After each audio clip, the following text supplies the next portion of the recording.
이스라엘의 4대 사사는 놀랍게도 여성 사사였던 드보라입니다. 드보라가 어떻게 여자로서 이러한 놀라운 일을 할 수 있었을까요? 그 당시 이스라엘은 무려 20년 동안 가나안 왕 야빈의 통치를 받고 있었습니다. 20년이라면 사사기에서 가장 긴 그러한 통치의 압제 기간이었습니다. 더군다나 심히 학대를 받았다라고 3절에 기록되어져 있거든요.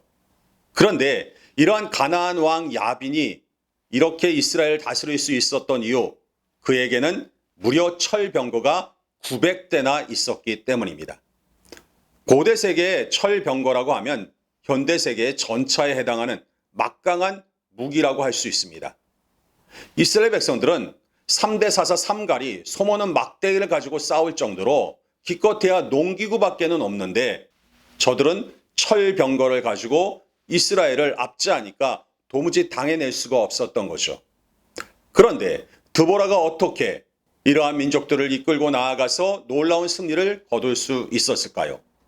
그것은 그녀에게 세 가지 중요한 믿음의 특징이 있었기 때문입니다. 첫 번째는 말씀, 두 번째는 믿음, 세 번째는 세움입니다.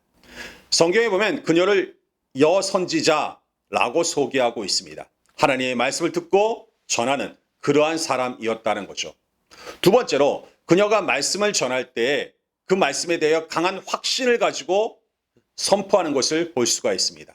전혀 의심이 없이 의혹이 없이 그녀는 당당하게 하나님의 말씀을 전하는, 그리고 그것이 그대로 이루어질 줄 믿는 그러한 믿음을 가지고 있었다는 것입니다. 세 번째로 그녀의 가장 중요한 특징은 세움입니다. 다른 사람을 세우는 것입니다. 자기가 직접 나가서 전사로 싸우는 것이 아니라 코치의 역할을 하는 거죠. 그래서 그녀에게 동역자들이 있었고 동역자들이 큰 역할을 감당하게 됩니다. 그 대표적인 사람이 바로 바락입니다.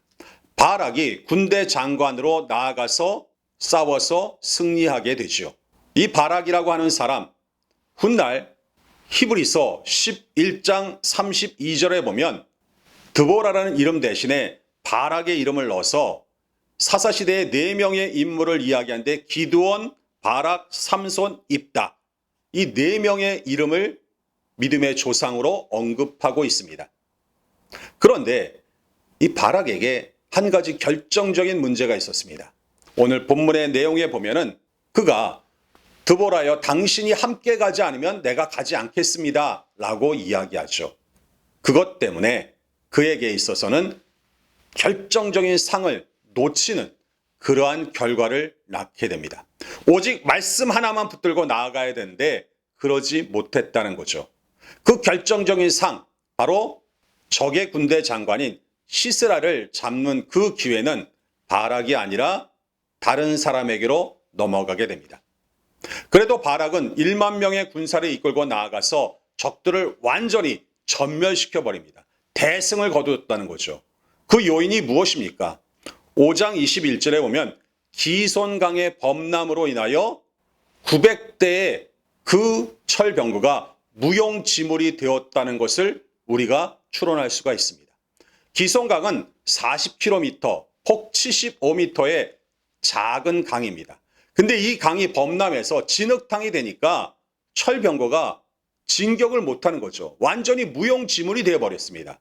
결국 바락의 군사들은 가나안 왕 야빈의 군대, 시스라의 지휘를 받는 그 군대들을 완전히 전멸시키고 큰 대승, 완전 승리를 거둘 수가 있었던 것입니다.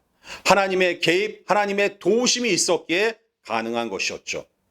그런데 이 시스라를 잡은 사람은 바락이 아니라 이방 여인이었던 야엘이었습니다. 그녀는 모세의 장인 호밥의 자손으로 그렇게 기록되어져 있습니다. 그러니까 정식 이스라엘 족속이 아니라 이스라엘 족속에 편입되어져 있는 이방인이었다라는 것입니다. 그런데 그러한 그녀가 목숨을 걸고 나중에 야빈 왕이 복수를 감행할 때 그것을 감당할 그 각오를 하고 시스라를 잡았던 것입니다.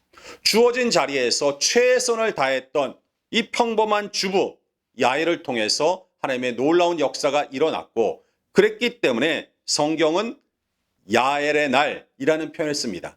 삼갈의 날, 야엘의 날이라는 표현이 5장 6절에 나오거든요. 삼갈과 야엘을 동급으로 놓은 것입니다. 그만큼 큰 전과를 거두었다는 것이죠. 오늘 본문 마지막 사사기 5장 31절에 보면 여호와여 주의 원수들은 다 이와 같이 망하게 하시고 주를 사랑하는 자들은 해가 힘있게 도둠같게 하시옵소서 하니라. 그 땅이 40년 동안 평온하였더라 라고 마무리를 짓고 있습니다. 해가 힘있게 도둠같게, 주를 사랑하는 자는 해가 힘있게 도둠같게 하시옵소서. 사랑하는 성도 여러분, 해가 힘있게 도둠같은 삶을 살아가는 성도 여러분들 되시기를 바랍니다.